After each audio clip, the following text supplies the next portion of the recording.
ನಮ್ಮ ಜೊತೆ ಮಾತಾಡಲಿಕ್ಕೆ ಮಾಜಿ ಸಚಿವರಾದಂಥ ಸಿ ಟಿ ರವಿ ಅವರು ಇದ್ದಾರೆ.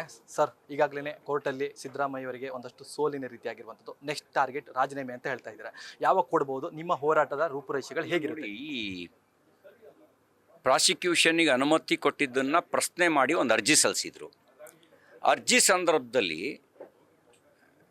ಅರ್ಜೆಂಟ್ ಡಿಸಿಷನ್ ತಗೊಳ್ಳಿಲ್ಲ ನ್ಯಾಯಾಧೀಶರು. ವಿವರವಾಗಿ ಎಲ್ಲರ ಆರ್ಗ್ಯುಮೆಂಟ್ ಕೇಳಿದರು. ಒಂದು ರೀತಿ ಕೋರ್ಟು ಟ್ರಯಲ್ ನಡೆದಂಗೆ ನಡೀತು. ಟ್ರಯಲ್ ನಡೆದು ಜಡ್ಜ್ಮೆಂಟ್ ಕೊಟ್ಟಿದ್ದಾರೆ. ಇನ್ನೇನು ಉಳಿದಿದೆ ಆರ್ಗ್ಯುಮೆಂಟ್ ಮಾಡೋಕ್ಕೆ? ಸುಮ್ಮನೆ ದುಡ್ಡು ಖರ್ಚು ಮಾಡೋದು ಯಾಕೆ ಮಾಡ್ತಾರೆ? ನಾನು ಸಿದ್ದರಾಮಯ್ಯನವ್ರಿಗೆ ಸಲಹೆ ಕೊಡೋದಿಷ್ಟೇ, ಸುಮ್ಮನೆ ಯಾಕೆ ಆ ದೊಡ್ಡ ದೊಡ್ಡ ಕಾಸ್ಟ್ಲಿ ಲಾಯರಿಗೆಲ್ಲ ಕರ್ಕೊಂಡು ಬಂದು ದುಡ್ಡು ಖರ್ಚು ಮಾಡ್ತೀರಿ? ನಿಮಗೂ ಗೊತ್ತಿರಬೇಕು, ಸತ್ಯವನ್ನು ಭಾಳ ಕಾಲ ಮುಚ್ಚಿಡೋಕ್ಕಾಗಲ್ಲ. ಸತ್ಯ ಸತ್ಯವೇ. ಸುಮ್ಮನೆ ಯಾಕೆ ದುಡ್ಡು ಖರ್ಚು ಮಾಡ್ತೀರಿ?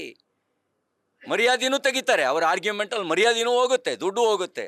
ಹಾಗಾಗಿ ನಾನು ಅವ್ರಿಗೆ ಸಲಹೆ ಕೊಡೋಕ್ಕೆ ಬಯಸೋದು, ರಾಜೀನಾಮೆ ಕೊಟ್ಟು ಮರ್ಯಾದೆನೂ ಉಳಿಸ್ಕೊಳ್ಳಿ, ದುಡ್ಡು ಉಳಿಸ್ಕೊಳ್ಳಿ. ಸರ್, ಮತ್ತೆ ಕಾನೂನಾತ್ಮಕವಾದಂಥ ಹೋರಾಟ ಸಿದ್ದರಾಮಯ್ಯ ಅವರು ಮುಂದುವರಿಸ್ತಾರೆ. ಈಗ ಇಷ್ಟು ದೊಡ್ಡ ದೊಡ್ಡ ಲಾಯರೆಲ್ಲ ಬಂದು ಅವ್ರ ಪರವಾಗಿ ಆರ್ಗ್ಯುಮೆಂಟ್ ಮಾಡಿದ ಮೇಲೆ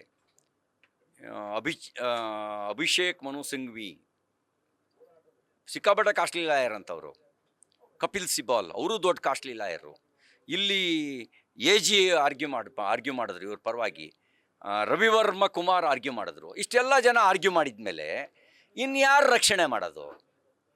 ನ್ಯಾಯಾಧೀಶರಂತೂ ಆರ್ಗ್ಯೂ ಮಾಡೋಕ್ಕಾಗಲ್ಲ.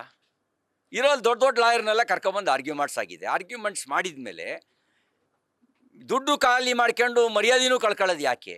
ಕರ್ನಾಟಕದ ಮರ್ಯಾದೆನೂ ಉಳಿಸ್ಬೇಕು, ಅವ್ರ ಮರ್ಯಾದೆನೂ ಉಳಿಸ್ಕೋಬೇಕು, ದುಡ್ಡು ಉಳಿಸ್ಕೊಳ್ಳಿ. ಅದಕ್ಕೆ ನನ್ನ ಸಲಹೆ, ರಾಜೀನಾಮೆ ಕೊಟ್ಟು ದುಡ್ಡು ಮರ್ಯಾದೆ ಎರಡೂ ಉಳಿಸ್ಕೊಳ್ಳಿ.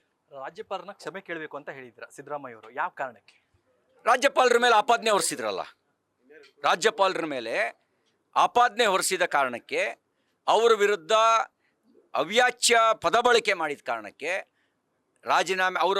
ರಾಜೀನಾಮೆ ಅವರ ಕ್ಷಮೆಯಾಚನೆ ಮಾಡಬೇಕು. ಒಂದು ಸಂವಿಧಾನಿಕ ಹುದ್ದೆ, ದಲಿತ ರಾಜ್ಯಪಾಲರು ಅವ್ಯಾಚ್ಯ ಶಬ್ದ ಬಳಸಿದ್ರು, ನಿಂದಿಸಿದ್ರು, ಆ ಹುದ್ದೆಯ ಘನತೆಗೆ ಅಪಮಾನ ಮಾಡಿದ್ರು.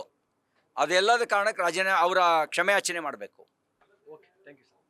ಇವಿಷ್ಟು ಮಾಜಿ ಸಚಿವರಾದಂತಹ ಸಿ ಟಿ ರವಿ ಅವರ ಮಾತಾಗಿತ್ತು. ಕ್ಯಾಮ್ರಾಮನ್ ಪವನ್ ಜೊತೆ Ganapati, news first Bengaluru. News first ನಿರ್ಭೀತಿಯಿಂದ ನಿಮ್ಮ ಪರವಾಗಿ.